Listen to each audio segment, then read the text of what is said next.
नमस्ते, मेरो नाम राजेन्द्र हो। आज यो थानीको थानमा थानी माईको दर्शन गर्ने मौका पाइयो।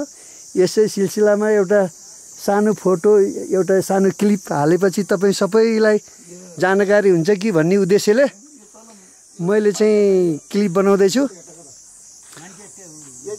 अब यहाँ एकदम राम्रो, एकदम अल्को ठाउँमा रहेछ। ल हेर्नुहोस् त। अब यो त नजिकै थानीको थान भइहाल्यो यो एरियाको नाम।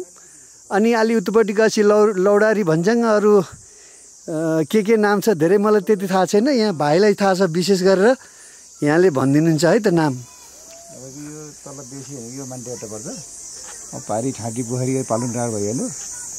तपाईँको यता गएपछि यो रतनपुर भन्ने यता होइन, यता हो रतनपुर। कता रतनपुर अगाडि आएन, यता भन्दै जाने हो नि त। यो डाँडाको नाम के पर्यो? यो अहिले हाम्रो अगाडि भएको यो त तपाईँको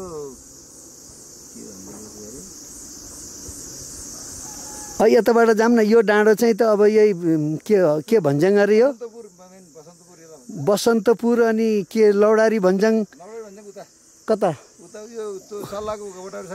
सल्लाहको बोट भन्दा अझ त्यो ओजेल परेको ठाउँ चाहिँ त्यो लौडारी भन्ज्याङ पऱ्यो। त्यहाँबाट स्लो हुँदै झऱ्यो। झरेपछि उहाँ मर्स्याङदी त देखिएको छैन, तर यहाँबाट चाहिँ उहाँ लिगलिकोट देखिएको छ। लिगलिकोट चाहिँ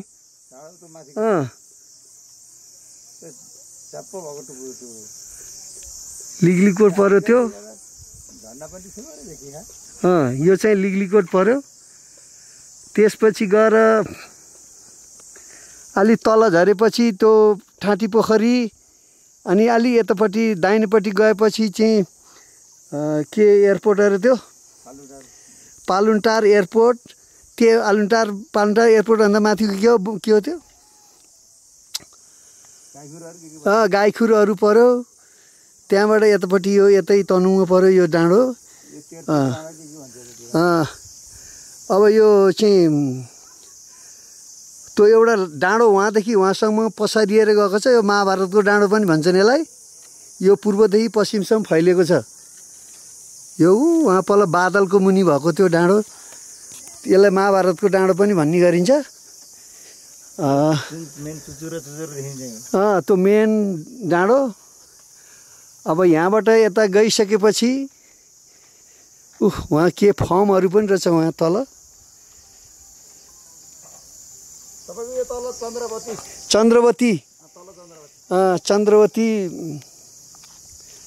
चन्द्रावती त यो स्वस्तानीमा पनि नाम छैन चन्द्रवतीको।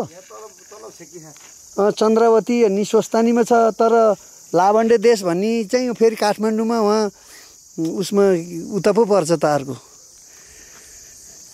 कता कता अब कुरोकानी चाहिँ अब पहिला धर्म संस्कार अनुसार यहाँबाट बाटो यस्तो डाँडै गएको छ।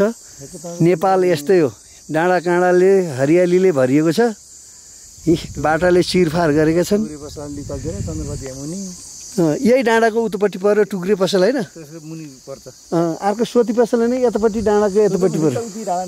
यो डाँडाभन्दा उतापट्टि पछाडिपट्टि टुक्रे पसल पर्छ। यहाँ एकदम राम्रो व्यवस्थित रहेछ। लेखेर यी पानी सानी पऱ्यो भने पनि यहाँ बस्ने ठाउँहरूको व्यवस्था टक्क छ।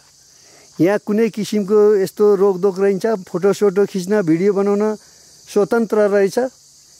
अनि पुजारी यहाँ बाहिरै बस्नु हुँदो रहेछ। दिनमा कुनै पनि बेला आएर टिकट लगाउन पाइन्छ उहाँसँग। ल अब बाँकी म जोड्दै जान्छु तलसम्म, हेर्दै जानु होला है।